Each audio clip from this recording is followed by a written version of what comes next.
Ma'am, just show me some ID and we can clear this up. No, I don't have to show you ID for walking on a public sidewalk. I know my rights. You're being uncooperative. That makes me more suspicious. I'm Dr. Tamara Wallace. I'm the principal of Northside High School. I've lived in this house for 7 years, and I'm not showing you ID because I haven't done anything wrong. The body camera on Officer Jason Miller's chest was recording in crystal clear high definition. Every word, every expression, every moment of what was about to become the most expensive dog walk in the history of the Westchester County Police Department. The woman standing on the sidewalk in a comfortable sweater and jeans wasn't running. She wasn't hiding anything. She wasn't doing anything except standing in front of her own home with her dog sitting calmly beside her. She was Dr. Tamara Wallace, 51 years old, principal of one of the highest performing public high schools in New York, respected educator with a doctorate in educational leadership, and someone who had just spent the last 2 weeks leading a district-wide initiative on diversity and inclusion, and now she was about to be arrested in her own neighborhood for the crime of existing while black. Before we continue with this story, drop a comment and tell me where you're watching from. And if you think people should be able to walk in their own neighborhoods without being questioned, hit that subscribe button right now. This body camera footage is going to make you angry. Tamara Wallace had lived in the Willowbrook neighborhood for 7 years. It was a quiet suburban area in Westchester County, New York. Tree-lined streets with mature oaks that created canopies of shade. Well-maintained homes with manicured lawns. Good schools. The kind of neighborhood where people knew their neighbors and kids rode bikes on the sidewalks. Tamara had worked incredibly hard to afford a home here. She had earned her bachelor's degree while working full-time as a teaching assistant. She had gotten her master's degree while raising 2 children as a single mother. She had completed her doctorate in educational leadership while working as a vice principal, writing her dissertation during stolen moments between meetings. Now, she was the principal of Northside High School, a position she had held for 4 years. Under her leadership, the school's graduation rate had increased by 12%. The achievement gap between different demographic groups had narrowed. She made a good salary. She paid her mortgage on time. She was an active member of the community, serving on the neighborhood association board. That Tuesday afternoon, Tamara had taken the day off work for a routine doctor's appointment. Annual checkup, nothing serious. She had driven home around 2:30, changed into comfortable clothes, and decided to take her dog Charlie for a walk. Charlie was a 6-year-old golden retriever she had adopted from a local shelter. Friendly, well-trained, the kind of dog that wagged his tail at everyone he met. Tamara had walked Charlie around the block, the same route they took every day. They had just turned onto their own street and were approaching their house when the police car pulled up. Officer Jason Miller stepped out of his patrol car. He was 29 years old, 3 years on the force, and he had just received a call about a suspicious person in the neighborhood. The call had come from a neighbor 2 streets over. The neighbor had reported seeing a black woman walking through the neighborhood who didn't look like she belonged there. That was the entire report. A black woman who didn't look like she belonged. Miller had responded to the call. When he saw Tamara walking her dog, he decided she must be the suspicious person. "Ma'am, can you stop for a moment?" Tamara stopped and turned around. Charlie sat down beside her, his tail wagging. "Yes, officer? Is everything okay? What are you doing in this neighborhood?" The question hit Tamara like a slap. It wasn't the first time she had heard this question. Not the first time someone had implied she didn't belong in the neighborhood she called home. Tamara kept her voice calm and level. "I live here. I'm walking my dog. This is Charlie. We take this same walk every day." Miller looked at Tamara, then at the houses around them, then back at Tamara. "You live in this neighborhood? In one of these houses?" "Yes, officer. That's my house right there. The one with the blue door and the flower pots on the front porch. You can see my car in the driveway. Do you have any identification that proves you live there?" Tamara felt the familiar tightness in her chest. Why do I need identification to walk my dog on my own street? I'm in front of my own house, on a public sidewalk. What law requires me to show you ID for that? We've had reports of suspicious activity in the area.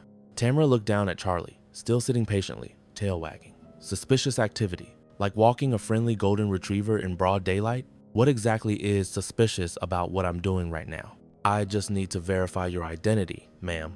And I need you to tell me what law I violated that requires me to show you identification."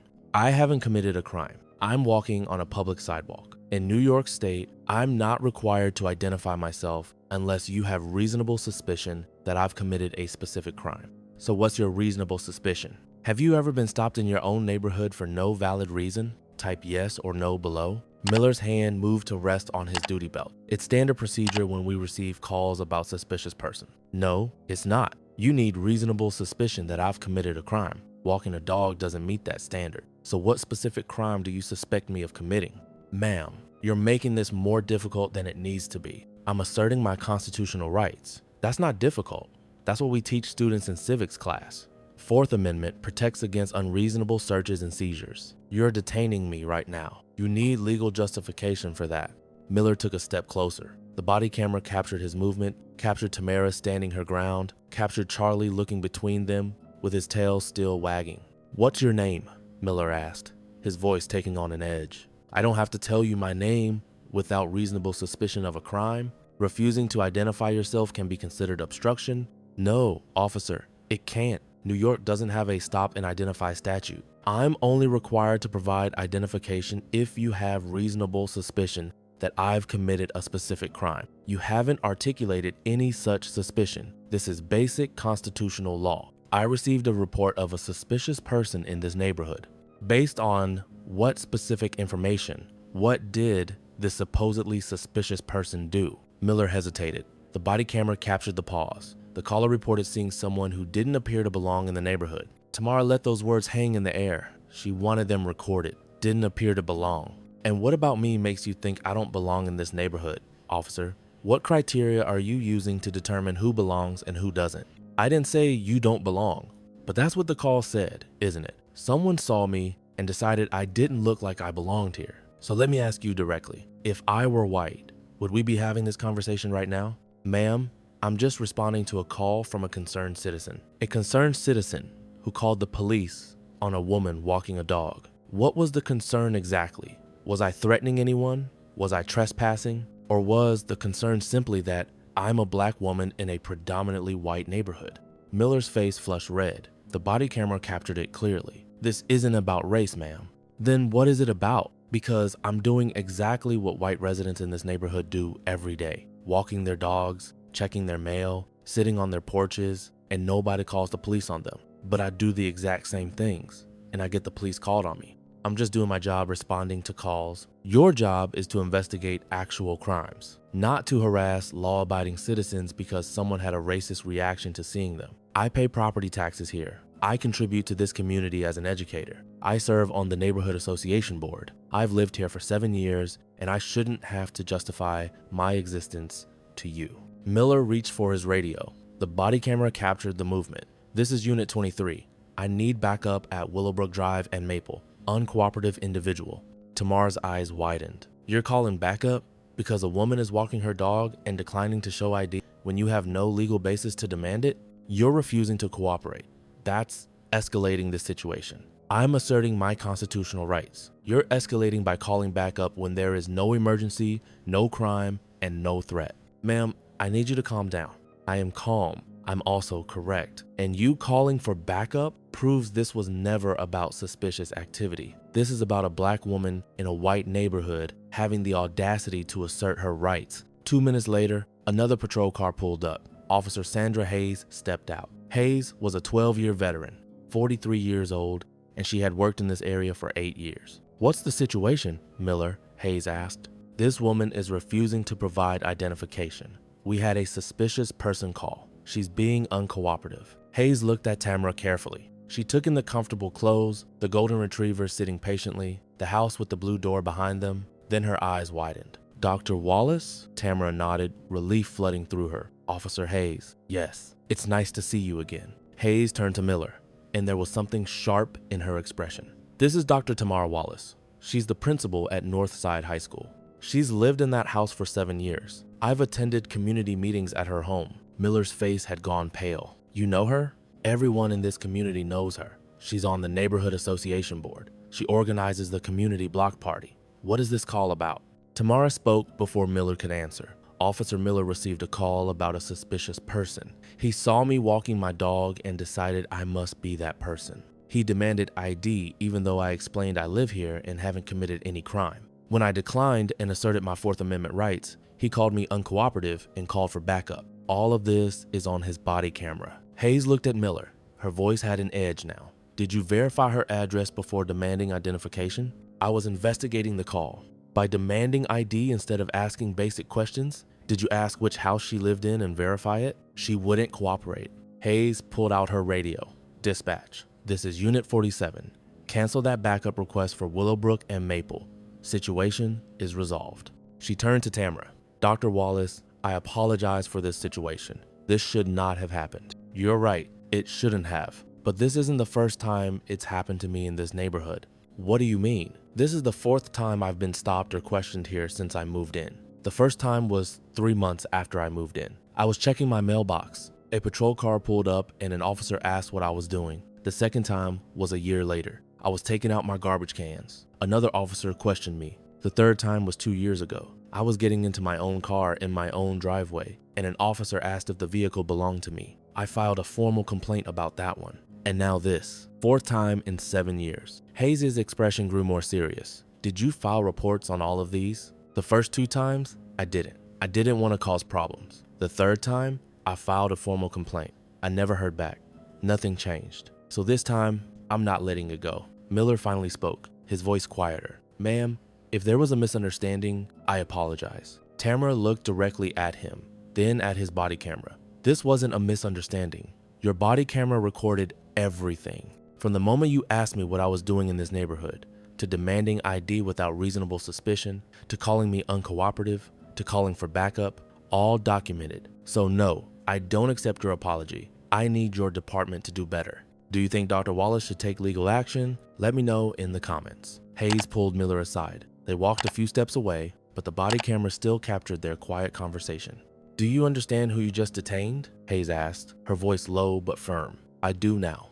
She's been principal at Northside for 4 years. She's won the State Educator of Excellence Award. She's respected throughout this county. She's lived here longer than you've been with the department. And you just treated her like a criminal on her own street because someone made a racist phone call. I have to respond to calls. You have to use judgment. You could have driven by and observed. You could have approached politely. You could have asked if she lived here and taken her word for it. You had a dozen options that didn't involve demanding ID and calling backup. While they talked, Tamara had pulled out her phone. She was typing rapidly. Dr. Wallace Hayes said, walking back to her. Again, I sincerely apologize. Tamara looked up from her phone. I'm emailing my attorney right now. I'm requesting all body camera footage from this encounter. I'm filing formal complaints with your department, with the county, with the state attorney general's office, and with the Department of Justice. I'm also contacting the NAACP and the New York Civil Liberties Union, because this isn't just about me. This is about systemic racial profiling. That's your right, and I think you should pursue every avenue available. This needs to be addressed. Hayes looked at Miller. You're going to be placed on administrative duty. Return to the station and report to the watch commander immediately. Miller nodded and walked back to his patrol car. Tamara looked down at Charlie. Come on, Charlie, let's go home. She walked the remaining distance to her house, unlocked her blue front door, and went inside. She closed the door and leaned against it, her hands trembling now. Not from fear, from rage, from exhaustion, from 7 years of proving she had the right to exist in her own neighborhood. She took several deep breaths, then called her attorney. The lawsuit was filed 6 weeks later, 52 pages, meticulously documented, with citations and references to specific timestamps in the body camera footage. The lawsuit alleged unlawful detention, racial profiling, violation of 4th Amendment rights, violation of 14th Amendment, equal protection rights, and intentional infliction of emotional distress. It named Officer Jason Miller individually. It named the Westchester County Police Department. It named the County of Westchester. It demanded $1,800,000 in damages. The county attorney's office reviewed the body camera footage. They watched Miller approach Tamara. They watched him demand ID without reasonable suspicion. They watched him call for backup when she asserted her rights. They watched the entire interaction. Then they reviewed the 3 previous incidents Tamara had mentioned, footage they had never examined when she filed her earlier complaint, footage that showed a clear pattern. They called an emergency meeting with the police chief and the county executive. This is a nightmare, the county attorney said. We have a decorated educator being harassed in her own neighborhood repeatedly. We have documented evidence. We have a clear pattern of racial profiling, and we ignored her previous complaint. The police chief watched the footage again. This is indefensible. The county executive agreed. We settle fast and we make changes. But before settlement negotiations could begin, Tamara held a press conference. She stood on the courthouse steps with her attorney, the NAACP president, and ACLU representatives. She told her story calmly and clearly. She showed clips from the body camera footage. She explained this wasn't an isolated incident, but a pattern. The press conference was covered by local news, then regional, then national. The body camera footage went viral.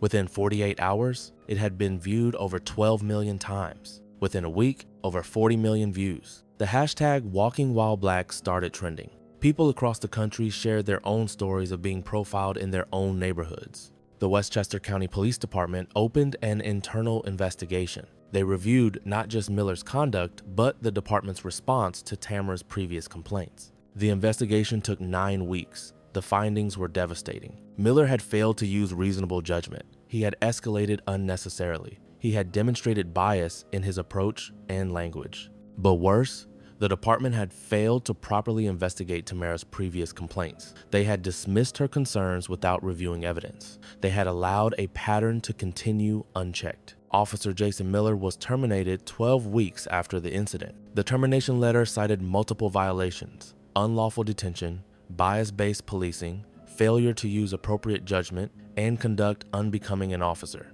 The 2 supervisors who had dismissed Tamara's previous complaints were also disciplined. One was demoted, one was suspended without pay for 30 days. The Department of Justice Civil Rights Division opened an investigation into the Westchester County Police Department.